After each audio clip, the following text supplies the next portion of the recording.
Today, America stands free. A nation boggled down by the burden of an overreaching government, an administration behind the doors of the Oval Office that is intent on expressly overstepping all their authority, empowered and granted to them by the free will of this electorate process, the great American democracy.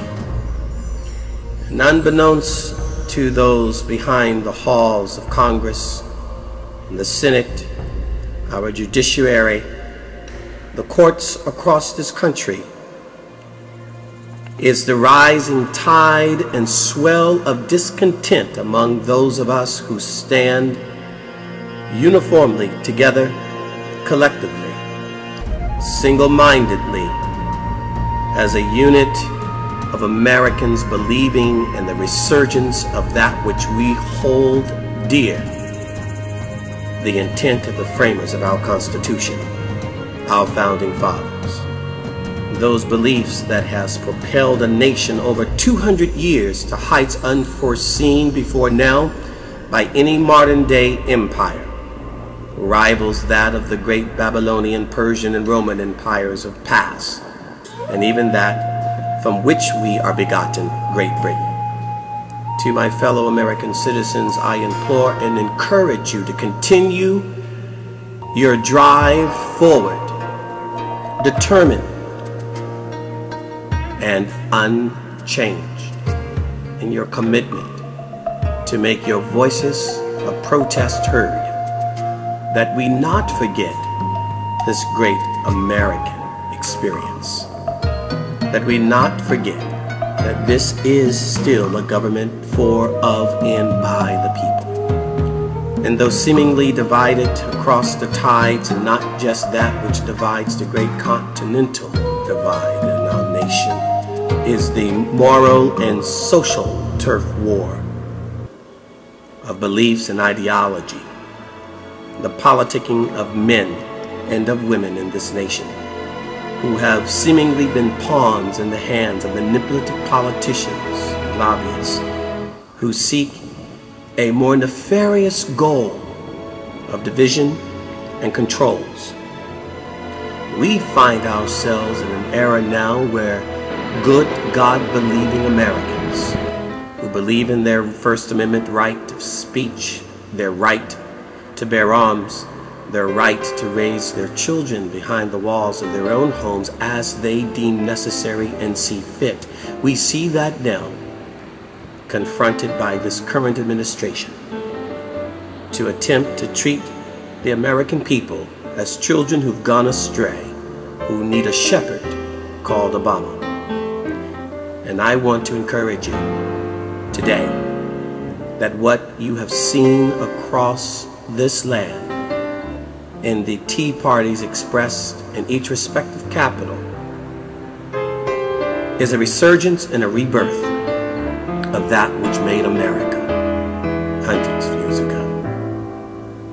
Though since the inauguration of Barack Hussein Obama we have seen the death of this country, today, on a day that most Americans are most disenchanted, is a day that they could look forward to today. It was a day of voice, of spirit, of power, of purpose, of mind, of heart, of commitment. It was a day that said to the world, we're here, we are loud, we are angry, we are passionate, and we will take our country back from the liberal, statist, socialist tides that now seem to have made their refuge in the Congress and the White House. But no more. April 15th, 2009 will go down in history as the day that America was reborn. And so, to you, I say, carry on. Give no ground. Turn not your back.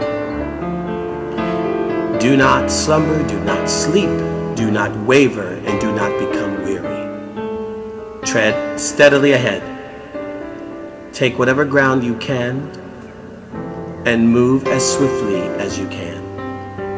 And when you can't, then stay your ground and pray for those of us who march on to continue to retake this nation for the good of mankind everywhere, for the expressed unalienable rights lived out and personified in our economy, in our culture, and in our families, to be a light to the darkest governments, to be an example where there is no government, and to be a guide and a mentor and a tutor to those who would call us ally. March on, my fellow American citizens, and believe with all your heart that your voice and your power is greater than the combined constraints of all of the White House,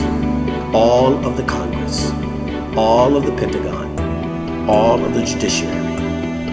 This is still a nation of, for, and by the people, and let no one tell you different. Today, April the 15th, 2009, America